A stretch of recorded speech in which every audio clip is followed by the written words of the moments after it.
সুধী দর্শক ও শ্রোতামণ্ডলী, দেখুন ছাদ বাগানে কিভাবে পার্পল ফ্লেশ মিষ্টি আলু চাষ করে আপনি সেখান থেকে প্রতিনিয়ত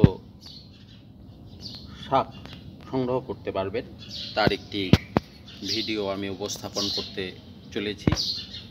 দেখুন, এখানে একটি কন্টেইনারে এই পার্পল ফ্লেশ মিষ্টি আলুর গাছ লাগানো হয়েছে। দেখুন, এই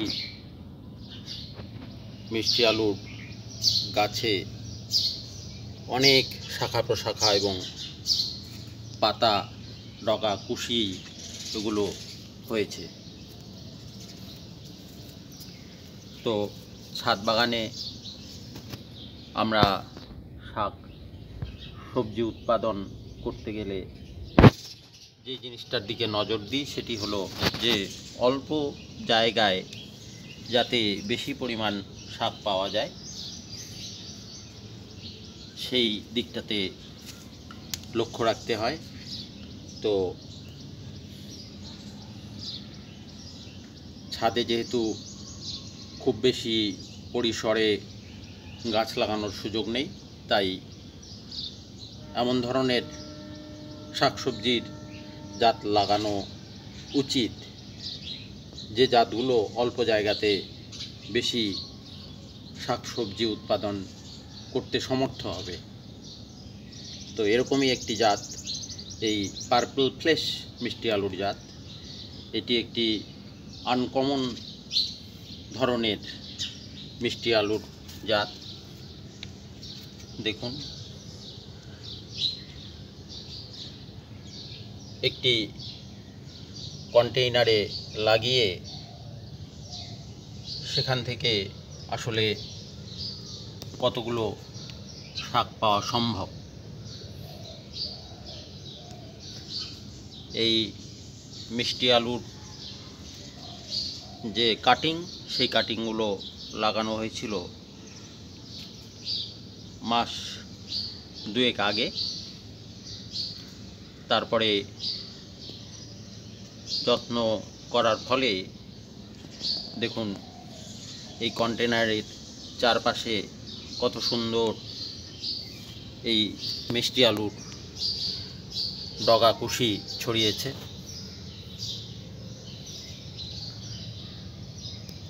এই মিষ্টি আলুর শাক অত্যন্ত একটি পুষ্টিকর শাক। এখানে বা এই শাকে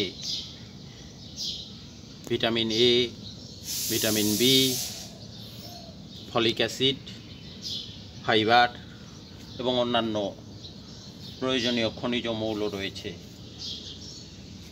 আর এটি খেতেও অত্যন্ত সুস্বাদু। আমরা জানি যে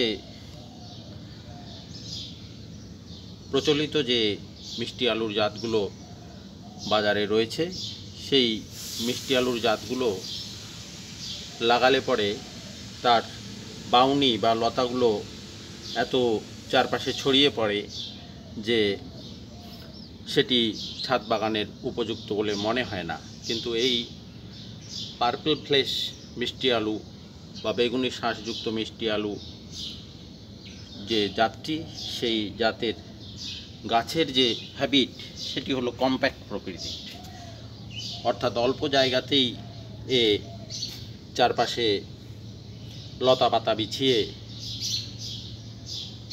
গাছটি বৃদ্ধি পেতে থাকে। এবং সেই কারণে এই যে পার্পল ফ্লেশ মিষ্টি আলু, সেটি ছাদ বাগানে চাষ করবার মতো অত্যন্ত উপযোগী একটি জাত। আর যেহেতু যাতে অল্প সময়ে বেশি শাক পাওয়া যায় সেটি উদ্দেশ্য থাকে ছাদ বাগানে, তাই এই পার্পল ফ্লেশ মিষ্টি আলু জাতটি অত্যন্ত একটি উপযোগী জাত হিসেবে ছাদ বাগানে আপনারা লাগাতে পারেন।